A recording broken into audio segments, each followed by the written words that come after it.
से मैं पूछूं, आपकी तरफ एक सवाल थ्रो करता हूं कि दहशतगर्दों से आखिर निपटने के आपके पास क्या तरीकाकार है?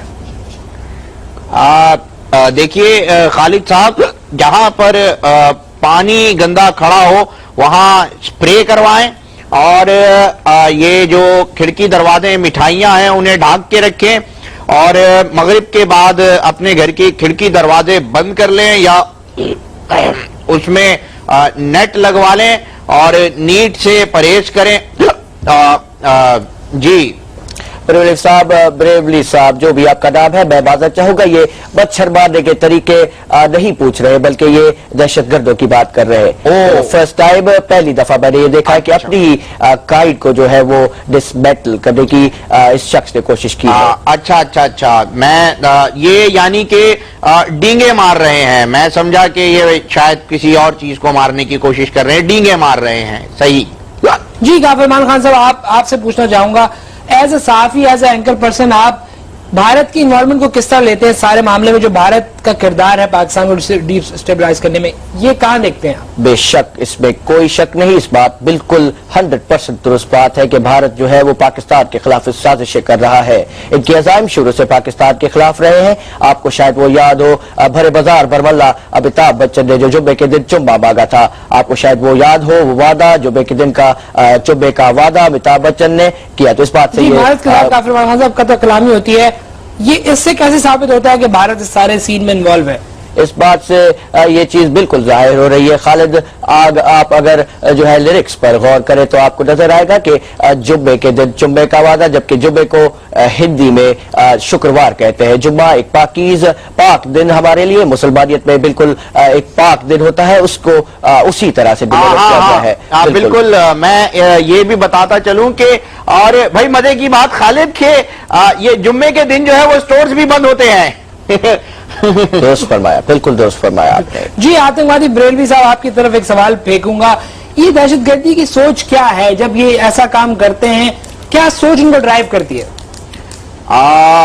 देखिए खालिद साहब कि जैसे आपने देखा होगा बचपन से लेकर जवानी तक आपका जो अरसा दराज गुजरा है, उसके हिसाब से लोग एक पेशा वाराना हरकत होती हैं, जैसे कि हरकत और सुकनात होते हैं। डॉक्टर लोग बनना चाहते हैं, एक पेशा है, इंजीनियर बनना चाहते हैं, एक पेशा है। तो इसी तरह से ये जो आतंकवाद है, ये जो जितनी भी ये एक्टिविटीज हैं, ये सब एक पेशा बन चुकी हैं। ये दहशतगर्द जिसे आप कहते हैं, ये आज एक पेशा है और लोग जो हैं वो इसकी तरफ रागिब हो रहे हैं। जैसे कि आपने देखा होगा, ये बहुत ही एक अजीम नाम मैं आपके नाम सामने लेने जा रहा हूं। ये बैतुल्ला मसऊद नामी जो शख्स है, मरते हुए ये अपनी जायदाद में 2 अरब रुपए जो है वो छोड़कर गया है। तो ये देखें दहशतगर्दी में कितना फायदा है। मैं तो ये सोच रहा हूं कि जैसे मेरा नाम मुजाहिद है, वैसे ही मैं काम भी इस फील्ड की तरफ मैं आ जाऊं और इस फील्ड का जो दूसरा पहलू है मैं उसको देखने की कोशिश करूं कि income is the saving expense is also an income. So that's what's my point of view. गिलास दीजिएगा जरा। चुरा के दिल मेरा गोरिया चली, मुजाहिद साहब की बात से 100% मैं इस वक्त इत्तफाक करूंगा, क्योंकि हमें तो जो खालिद है वो पाकिस्तानी करेंसी में पैसे मिलते हैं, उनको डॉलर्स में मिलते हैं, वो भी इंडियन डॉलर्स में। तो जाहिर सी बात है काफी फायदेमंद, काफी कारआमद है, उनको इंडियन करेंसी मिल रही है सर। बिल्कुल, बिलाशुबा आपने बिल्कुल दुरुस्त बात की खालिद जी। आतंकवादी बरेलवी साहब, आपकी तरफ एक सवाल थ्रो करूंगा, खुदा का वास्ता, खुदारा आज से चश्मे खाना बंद कीजिए। सहाफत को एक कलगम लगा दिया आपने, चश्मे क्यों खाते हैं आप? घर में खाना नहीं है आपके?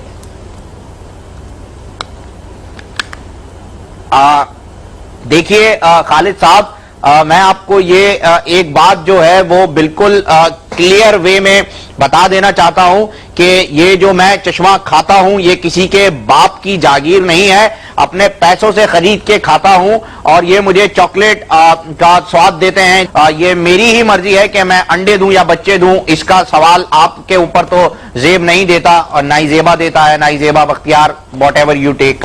बरेलवी साहब, आपकी अपनी मर्जी है, आपका अपना चश्मा है, आप बिल्कुल खाइए, लेकिन मेहरबानी करके प्लीज किसी का दिमाग मत खाइए। आजकल तो मेरे मोहल्ले में बल्कि ये चीज काफी मशहूर हो गई है कि दोपहर को बच्चे भी गायब हो रहे हैं। आप प्लीज हम लोगों के दिमाग और बच्चों को मत खाइए, खाइए कुछ भी खाइए। जी काफिरमान खान साहब, एज अ मुजाहिद जब आप स्क्रीन पर लड़ रहे होते हैं, एक तरफ तालिबान की धमकी, दूसरी तरफ असेंबली की तरफ से एक बहुत प्रेशर आ रहा होता है। पिछले दिनों खुर्शीद शाह साहब ने आपके बारे में जो लवाजमात के असेंबली में खड़े होके, किस किस्म की बात है ये? खुर्शीद शाह साहब हमारे बिल्कुल भाई है, हमारे अजीज है। खुर्शीद शाह साहब को मैं यही कहूंगा कि इस वक्त जो है वो रेटल पावर प्लांट का जो मामला था वो मैंने उनके सामने उठाया। खुर्शीद शाह साहब ने इस पर अड्डे दिए और फिर मुझे मारे, मतलब अड्डे दे के मुझे मारे उन्होंने। खैर अड्डों का मामला नहीं है। खुर्शीद शाह साहब से मैं ये अल्तमास करूंगा कि इस वक्त खुदारा हालात जो है वो ठीक नहीं है। इस वक्त जो हालात है मुल्क में सब डरे हुए हैं, बच्चे डरे हुए हैं। इस वक्त हालात जो है बिल्कुल खराब है, बड़े डरे हुए, टक्के टक्के से है इस वक्त मुल्क में। टके प्लस टके इज इक्वल टू 2 टके। बिल्कुल सही बात है। 2 टके के इंसान से 2 टके की बात की उम्मीद की जा सकती बहुत है। शुक्रिया। आप खुद 1 टके के हैं, हम तो फिर भी 2 के हैं, नो प्रॉब्लम्स। जी मैं आपसे इस वक्त माजरत चाहूंगा, आप भी यहाँ पे मौजूद है पाड़े में। हमारे जो इस वक्त दूसरे रिपोर्टर, हमारे साफी ब्रदर, जो मुजाहिद, जो आतंकवादी बरेलवी साहब मौजूद है। बरेलवी साहब, आपसे एक छोटा सा सवाल है। बरेलवी साहब, क्या आजकल जो मुल्क के हालात चल रहे हैं इस वक्त, बरमला हर तरफ कयामत सुगरा का माहौल है, तो आपका इस पर दिल तो दुखता होगा। देखिए काफरमान, मेरा दिल इस पर खून के आंसू रोता है। The tears of blood has been shed from the eyes of the pavilion. और इसके बाद ये मैं बता दूं कि ऐसे हालात में भी पुराना दौर याद आ जाता है, जब मुल्क में बारिश का समा होता था, बरसात होती थी, मैं घर से निकल आता था और यूं ही चलते चलते कभी कभी बोतल भी उठा लाता था। पर आगे जाके कुछ मौसीकार बैठे होते थे, उनके साथ कुछ गुफ्तगू का तनाजना हुआ करता था, कुछ तवाजुन बरकरार किया जाता था, और फिर अभी जिंदगी होती थी तो जी लेने देते थे। जैसा कि बयान किया गया जाता है, पुरानी किताबों में भी लिखा मिलता है कि बड़ी बरसात है तो पी लेने दो, और बस उसी वक्त जो है मुझे टुकड़ों में नहीं जीना है। और ये तो सभी जानते हैं कि मुझे कतरा कतरा तो नहीं पीना है, जाम से जाम मिलेंगे दिल के, मुझे ये आग भी पी लेने दो, अभी जिंदा हूं तो जी लेने दो। और इसके बाद यही है कि इस चीज का, इस बात का दूसरा पहलू क्या होगा।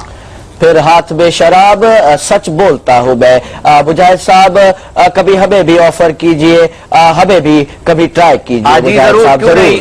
खूब जमेगा रंग जब मिल बैठेंगे 3-4। खालिद को भी ज्वाइन करवाते हैं, खालिद को भी ज्वाइन करवाते हैं अपने साथ। बिल्कुल जी, ट्राई करने में कोई हर्ज नहीं। खालिद की बहुत इज्जत करता हूँ। बहरहाल अब जब सहाफत कर रहे होते हैं तो उसके अंदर कोई बॉर्डर्स नहीं होते। हम हर तरह की बात करते हैं। मीरा और जो अतीकुर रहमान का मामला है, उसमें कसूरवार किसको समझते हैं आप? मीरा और अतीकुर रहमान के मामले पे मेरी नजर में अगर आप मुझसे पूछे तो मैं बिल्कुल मीरा को ही इसका कसूरवार ठहराता हूँ। मीरा ने जाल फेंका, अतीक फंस गया उसमें, बंगले लिए, जो भी किए, जो भी मामला हुए, वो अदालत में इस वक्त केस मौजूद है। आप जैसा कि आप मेरे प्रोग्राम में देखते रहते हैं, तो मेरे ख्याल से मीरा ने उनको फांसा, और ये बिल्कुल 100% जो चीज है ये मीरा की कसूरवार है, मीरा कसूरवार है।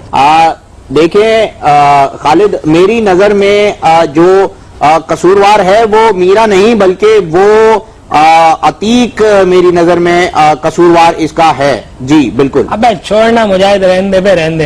अबे यार, मैंने खुद तुझे बताया था कि वो बंदा नहीं, वो बंदी है यार। तू तो मीरा को बंदा समझता था।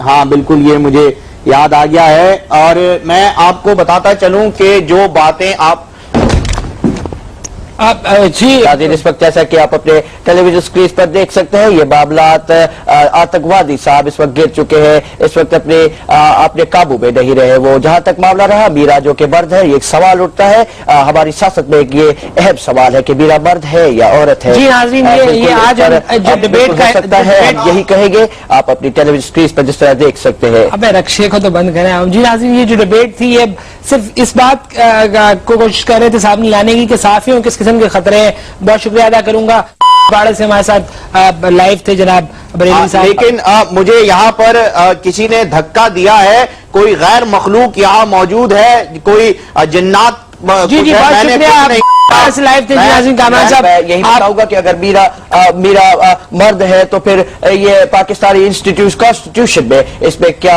जी, काफिर मान खान साहब आपका बहुत शुक्रिया अदा करूंगा। आप इस डिबेट को दोबारा रखें। देखिए, मैंने कुछ नहीं पिया, उनको थ्रेटन कर रहे हैं। That's all for tonight ladies and gentleman. मैंने कुछ नहीं पिया, मैं मुझे किसी ने धक्का दिया है, यहाँ कोई था